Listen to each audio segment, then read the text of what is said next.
అందరికీ నమస్కారం అండి. ఈరోజు కథ రవళి ఇప్పుడే నిద్ర లేచింది. పున్నమ నాటి చందమామల ఎంత ముద్దుగా ఉందో. రవళి అద్భుత సౌందర్య రాశి. అందుకే సురేష్ ఇష్టపడి తన దానిని చేసుకున్నాడు. నిద్ర లేచిన వెంటనే ఫోన్ ముఖం చూడనదే తెల్లవారదు రవళికి. వాట్సాప్లో వచ్చే ప్రతి మెసేజ్ను చదువుతుంది. ముఖ్యమైనవి ఉంచి మిగతావి డిలీట్ చేస్తుంది. లవ్లీ అకౌంట్ చూసినంతనే రవళి ముఖంలో వెలుగు. లవ్లీ, ఆ పేరులోనే ఉంది ప్రేమ. ఆ వాట్సాప్ అకౌంట్ ఆమెకు పర్సనల్. మెసేజ్ చదివినంతనే సంతృప్తి నిండిన మనసుతో ఆ రోజంతా ఉత్సాహంగా గడిచిపోతుంది. సురేష్కి మొదటి పోస్టింగే వైజాగ్. అక్కడే కాపురం కూడాను. రవళి చాలా అందంగా ఉంటుంది. ఎంత అందంగా ఉంటే రంభ, ఊర్వశి, మేనకలను గ్రైండర్లో వేసి ఆ ముద్దను పూతపోసి బొమ్మను చేస్తే ఎలా ఉంటుందో అంత అందగత్తే. పాటలు బాగా పాడుతుంది. మంచి క్లాసికల్ డాన్సర్. కట్నానికి ప్రాధాన్యత ఇవ్వకుండా ఇష్టపడి చేసుకున్నాడు. సురేష్ పనిచేసేది ఐసిఐసి బ్యాంక్లో. జీతం మరీ ఎక్కువ కాకపోయినా వాళ్ళు జీవించడానికి సరిపడినంత. దాంతోనే భార్యాభర్తలిద్దరూ ఎంతో అన్యోన్యంగా జీవిస్తున్నారు. రోజు ఆఫీస్ నుండి సాయంత్రం వచ్చేటప్పుడు మూర మల్లెపూలు తేవడం, అప్పుడప్పుడు జగదాంబ చిత్రాలయాలో సినిమాలు, ఆదివారం బీచ్, ఆల్ఫా హోటల్లో మధ్యాహ్నం బిర్యానీ, ఇలా 2 ఏళ్ల నుంచి ఎంతో అన్యోన్యంగా ఎంతో ఆనందంతో సాగిపోతుంది వీళ్ళ జీవితం. చిన్న కుటుంబం, చింతలేని కుటుంబం, అందమైన కుటుంబం, అనురాగాల కుటుంబం అని అందరూ అనుకునేవారు. ఇంకా పిల్లలు పుట్టకపోవడం ఒకటే లోటు వాళ్ళ జీవితంలో. రోజులానే ఆఫీస్కి వెళ్ళి ఇంటికి వచ్చిన సురేష్కి రవళిని అపాదమాస్తకం చూసి ఆమె అందాలు రెచ్చగొడుతుంటే మోహంతో ఎంత త్వరగా భోంచేసి బెడ్రూమ్లోకి పోదామా అన్న ఆత్రం ఆపుకోలేకపోతున్నాడు. ఇద్దరూ భోజనం ముగించారు. రవళి పనులు పూర్తి చేసుకుని బెడ్రూమ్లోకి ఎప్పుడు వస్తుందా అని ఎదురు చూస్తున్నాడు సురేష్. కొలిమిలో నినపకమ్మిలాగా సెగలు పొగలు కక్కుతున్నాడు. వచ్చి రాగానే సుకుమారమైన రవళి దేహాన్ని ఆత్రంతో అమాంతం కౌగలించేసుకున్నాడు. ఏంటండి మరీ వేళాపేళా లేకుండా? మీ వేడిని నేను తట్టుకోగలనా అంది రవళి రెచ్చగొడుతూ. మంచు ముక్కలాంటి నా దేహానికి పొగలు కక్కుతున్న మీ వేడి దేహం తగిలితే కరిగిపోతుందేమోనండి అంది మరింత రెచ్చగొడుతుంది. మాటల్లేవు, మన్మథ యుద్ధమేనంటూ అమాంతం రవళి పెదాలను తన పెదాలతో ఆక్రమించేశాడు మన్మథ తాపంతో. స్వర్గపు లోయలలో విహరిస్తూ తాను భ్రమరమై మందారంలో మకరందాన్ని గ్రోలుతూ 10 నిమిషాలు స్వర్గలోకంలో విహరించారిద్దరు. అది మన్మధుడికే సాధ్యం కానీ మన్మథ క్రీడలాగా ఉంది. చివరికి మన్మథ క్రీడలో ఇద్దరూ విజేతలే. సంతృప్తి నిండిన మనసుతో చివరిలో ఒక ముద్దు పెట్టి ఆదమర్చి నిద్రపోయాడు సురేష్. రవళి సిగ్గుల మొగ్గైంది. రవళి వేకోనే నిద్రలేచి ప్రాతకాల కార్యక్రమాలు పూర్తి చేసి పూజాది కార్యక్రమాలు పూర్తి చేసింది. కాఫీ కలిపి తెచ్చి సురేష్ని లేపి కాఫీ ఇచ్చింది. రవళిని చూసినంతనే మోహంతో ముద్దివ్వబోయాడు. చీమీకెప్పుడు అదేయవా? పాచిముఖంతో ఏంటి పని? స్నానం చేసిన తర్వాతే ముద్దైనా ముద్దన్నా అంటూ సీతాకోక చిలుకలాగా తుర్రున కిచెన్లోకి వెళ్ళిపోయింది. సురేష్ తన ఫోన్లో ఈమెయిల్స్ చెక్ చేసి వాట్సాప్లో గుడ్ మార్నింగ్ సందేశాలు తన బ్యాంక్ సమూహానికి పెట్టి కాఫీ తాగడం పూర్తి చేశాడు. ఇది సురేష్ చేసే మొదటి పని. తర్వాత రవళి ఫోన్ తీశాడు. వాట్సాప్ చెక్ చేశాడు.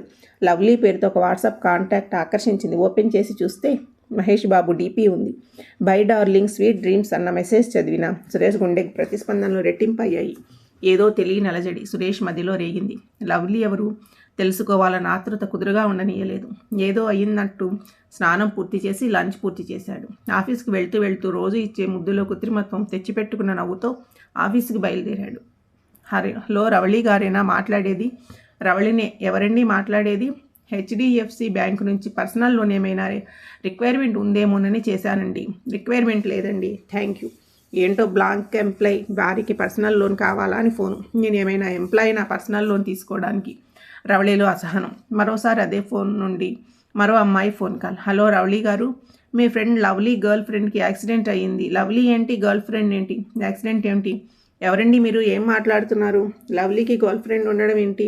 ఓ సారీ, రాంగ్ నెంబర్కి ఫోన్ పెట్టేసింది ఆ అమ్మాయి. ఏంటో రాంగ్ కాల్స్, బ్యాంక్ వాళ్ళ టార్చర్ అనుకుంటూ ఫోన్ సైలెంట్లో పెట్టి టీవీ చూడడంలో మునిగిపోయింది. సాయంత్రం పీక్కుపోయిన ముఖంతో ఇంటికి వచ్చిన సురేష్ని చూసి కంగారు పడింది రవళి. ఎప్పుడూ లేని సురేష్ నోటి నుంచి లిక్కర్ వాసన. ఏంటి ఎప్పుడూ లేనిది అనబోయి మౌనంగా ఫ్రిడ్జ్లో వాటర్ బాటిల్ తీసి చేతికిచ్చింది. కాఫీ అన్నాడు. తేవడానికి లోనికి వెళ్ళగానే రవళి ఫోన్ తీసి వాట్సాప్ చెక్ చేశాడు. సురేష్ ముఖంలో రంగులు మారిపోయాయి.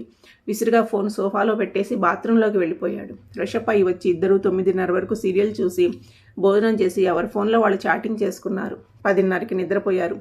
11:30కి సురేష్ రవళి ఫోన్ తీసి లవ్లీ అకౌంట్లో మెసేజ్ చూశాడు.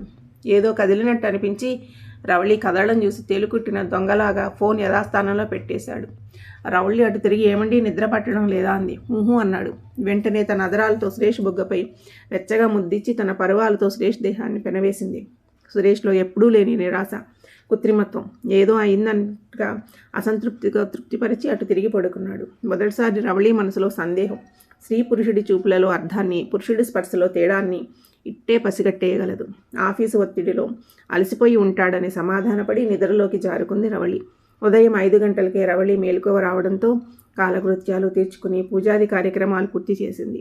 భోజనం టిఫీ రెడీ చేసి సురేష్కి కాఫీ ఇచ్చి లేపింది.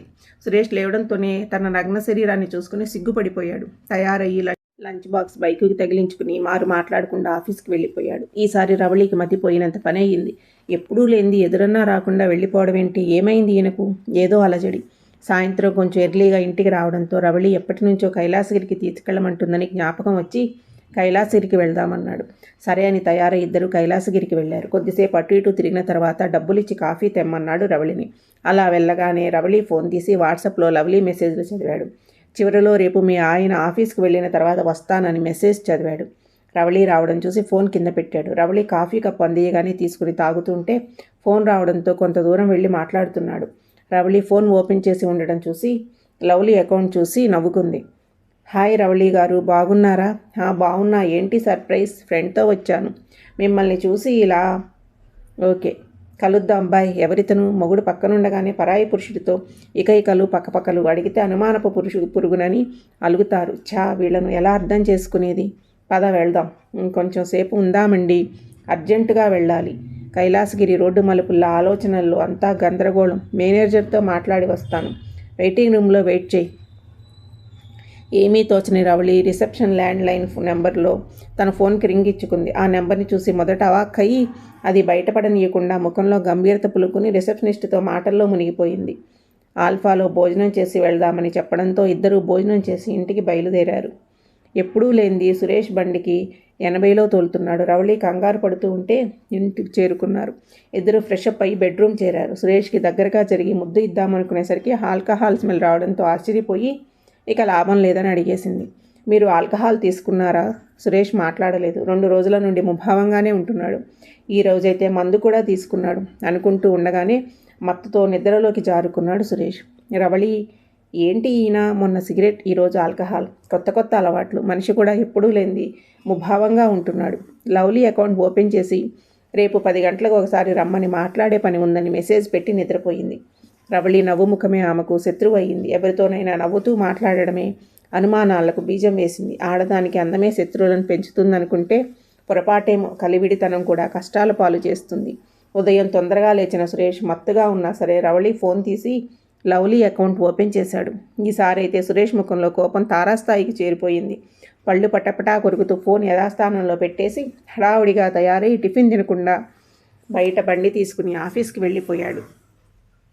రవళికి మొదట ఆశ్చర్యం, తర్వాత చిరాకు, కోపంగా మారిపోయింది. ఏంటి ఈయన రోజు రోజుకి ఇలా తయారవుతున్నాడు అనుకుని తను టిఫిన్ చేసి లవ్లీ రాక కోసం ఎదురు చూస్తూ కూర్చుంది. 1 గంట తర్వాత సురేష్ ఇంటికి వచ్చాడు. బండి పక్క సందులో పెట్టి వెనక గేటు నుండి పిల్లిలాగా లోనికి వచ్చాడు. ల్యాన్లో బండి పార్కు చేసింది. ఎవరో మగాడి గొంతు నవ్వుతూ ఉన్నట్లుగా వినిపిస్తుంది. దాంతోపాటు అగ్నికి ఆజ్యం పోస్తున్నట్టుగా రవళి నవ్వు. సురేష్కి కోపం సునామీలాగా ఉగ్రరూపం దాల్చింది. దాంతోపాటే తాను ఏదో అగాధంలో పడిపోతున్న భావన.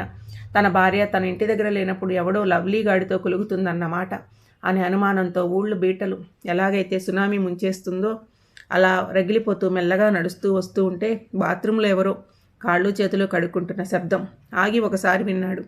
ఎవరంటావు అని ఆలోచించాడు. బుర్ర తిరుగుతున్న భావన, తలనొప్పి, అసహనం, దాని నుండి విసుగు కోపంగా రూపాంతరం చెంది ఉగ్ర నరసింహ అవతారంలా కనిపిస్తుంది సురేష్ ముఖంలో. అంటే ఒకరు కాదు, ఇద్దరన్నమాట. ఎంత బరితెగించింది! అనుమానం అనే రాక్షసత్వం మనసు నిండా నింపుకొని సందులో కిటికీ దగ్గర నిలబడి వింటున్నాడు. మగ గొంతుకు మాట్లాడుతూ, మీ ఆయనది ఎంత అదృష్టం! ఇంత అందమైన భార్య దొరకాలంటే ఎన్నో జన్మల పుణ్యం చేసుకుంటేనే కానీ దొరకదు. రవళి కిలకిలా నవ్వుతూ, మీరు అదృష్టవంతులేగా అంది. ఎందుకు అదృష్టవంతుడు కాదు? నీలాంటిది మోసగత్య నంగనాచి అప్పనంగా దొరికితే ప్రతి అడ్డమైన వాడు అదృష్టవంతుడు అవుతాడు. నిప్పులు కొలిమిలాగా రగిలిపోతున్నాడు సురేష్. ఉన్నట్టుండి హాల్లో ఏదో ముద్దు పెట్టుకున్న శబ్దం వచ్చింది. అబ్బా ఉండండి, మీ ఆవిడ వస్తుంది అంటుంది. అంతవరకు ఆగలేను, మెల్లగా. తొందర ఏంటండి? మెల్లగా. మరీ సుకుమారిలా ఉన్నారే, సురేష్ గారిని ఎంత గాబరా పెడుతున్నారో. అబ్బా మీరేం తక్కువ, మీరు మహా స్పీడేగా. వద్దు, విప్పకండి. అయ్యో వద్దంటున్నాను కదా. రవళి గొంతులో గాబరా. సురేష్లో అగ్నిపర్వతం బద్దలైంది. తన కోపాన్ని అదుపు చేసుకోలేక లావా పెళ్ళుబికి ప్రవహిస్తున్నట్లుగా అయి ఒక్కసారి విసురుగా హాల్లోకి వచ్చాడు. ఎదురుగా కైలాసగిరి మీద నవ్వుతూ మాట్లాడిన మనిషి. ఏదో గిఫ్ట్లాగా ఉంది. ప్యాకింగ్ విప్పుతున్నాడు. టీపై మీద ఉన్న తను తెచ్చిన చిలకా గోరింకల బొమ్మకి లా ఉంది ముద్దు పెట్టాడు. సురేష్ గుండె రెట్టింపు వేగంతో కొట్టుకోవడం మొదలుపెట్టింది. సురేష్ రావడం చూసి రవళి మొదట ఆశ్చర్యపోయి తర్వాత నవ్వుతూ లేచి నిల్చుంది. రవళికి అర్థమైంది సురేష్ ఎందుకు అలా ఉన్నాడు. అదే చిరునవ్వు. ఎక్కడా తొట్టుపాటు కానీ భయం కానీ లేని రవళి ముఖం చూసి సురేష్లో కోపం తారాస్థాయికి చేరిపోతుంది. అంటే అని సురేష్ అనబోయి క్యారేజ్ మర్చిపోయి దానికోసమే వచ్చానంటున్నారు అంతేగా అంది. దీనికి మోసము తెలివి రెండూ ఎక్కువే అనుకున్నాడు మనసులో. అక్కడున్న మూడో వ్యక్తి లేచి నమస్కారం చేశాడు. అయిష్టంగానే ప్రతి నమస్కారం చేశాడు. ఇతను అని రవళి నవ్వుతూ పరిచయం చేస్తూ ఉండగానే మధ్యలోనే అందుకుంటూ నీ లవ్లీ అని పూర్తి చేస్తూ ఉండగానే అప్పుడే వాష్రూమ్లో నుంచి వచ్చిన లావణ్య హాయ్ బాగున్నారా అని నమస్కరించడంతో సురేష్లో అయోమయం. భూమి అస్తవ్యస్తంగా తిరుగుతున్న భావన. ఏంటండి అలా ఉన్నారు? ఈవిడెవరైనా? ఈ రవిగారి మిసెస్ శ్రీమతి లావణ్య, నాకు అత్యంత ప్రియాతి ప్రియమైన ఫ్రెండ్. వాట్సాప్లో రోజు నన్ను మెసేజ్లతో పలకరించే నా హృదయ రాణి, నా బాల్య స్నేహితురాలు అంది నవ్వుతూ. మరి లవ్లీ అంటూ రవి ముఖంలోకి చూడగానే అదే నా డార్లింగ్ ముద్దు పేరు లవ్లీ అండి అని రవి అనగానే అదేంటే నేనే లవ్లీ అని మీ ఆయనకి చెప్పలేదా అని లావణ్య అనగానే సురేష్ ముఖం పాలిపోయింది. పశ్చాత్తాపంతో బాధపడ్డది. భోజనాలు అనంతరం సెలవు తీసుకుని లావణ్య భర్తతో ఇంటికి పయనమైంది. తనెంత సంకుచిత మనస్తత్వంతో ప్రవర్తించాడో తలుచుకుని తన భార్యని కౌగులించుకుని కళ్ళలో నీళ్లు సుడులు తిరుగుతూ ఉండగా రవళికి తెలియకుండా తుడుచుకున్నాడు. ఈ 4 రోజులు తన కళ్లకు అడ్డుపడిన అనుమానపు పొరలు ఒకటి తొలగిపోవడంతో మనసు స్థిమితపడి తన భార్యపై మరింత అనురాగం ఏరులై పారుతుంది. తన ప్రేమ కొలనులో జలకాలాడించాలనే తమకంతో ఉన్నవాడిలాగా హాల్లోకి వస్తున్న రవళిని అమాంతం ఎత్తుకుని బెడ్రూమ్లోకి తీసుకెళ్లి ఎప్పుడూ చూడని స్వర్గపు అంచుల వరకు విహరించి వింతలోకాలని చూపించి మన్మథ సామ్రాజ్యంలో తిరిగి అలసిపోయారిద్దరు. సురేష్ ఆదమర్చి నిద్రపోతున్నాడు. రవళి మనసు తేలికపడి వాట్సాప్ తీసి లవ్లీ పేరును లావణ్యగా మార్చి ఊపిరి తీసుకుంది. తన భర్త నుదిడిపై ముద్దు పెట్టి తను సురేష్ ఒడిలో గుబ్బలాగా చేరి నిద్రపోయింది. 3 సంవత్సరాల అన్యోన్యత కాపురం ఫలితంగా ఒక అమ్మాయి అబ్బాయి వీళ్లకు తోడయ్యారు. ఇప్పుడు లవ్లీ సురేష్ల కుటుంబానికి సంపూర్ణత్వం సమకూరింది. హాయిగా చిలకా గోరిన్లాగా పిల్లా పాపలతో ఎంతో అన్యోన్యతో జీవిస్తున్నారు. చెయ్యి దాటకముందే దేవుని దయ వల్ల పరిస్థితులు చక్కబడ్డాయి. కానీ లేకపోతే చక్కని సంసారం చిన్న అపార్థం వల్ల చిలకా గోరింకల్ లాంటి సంసారాన్ని చిన్నాభిన్నం చేసేదే. నేడు సమాజంలో సెల్ ఫోన్ వల్ల ఎన్నో అందమైన కుటుంబాలు విచ్ఛిన్నమై చిన్నాభిన్నమైపోతున్నాయి. సెల్ ఫోన్ ఎందరో జీవితాలను నాశనం చేస్తుంది. టెక్నాలజీ మంచిదే, అయితే దానిని జాగ్రత్తగా వాడాలి. లేదంటే అపార్థాలకు లోనే సంసార బంధమే తెగిపోయే స్థితికి చేరుకుంటుంది. పారా హుషారు.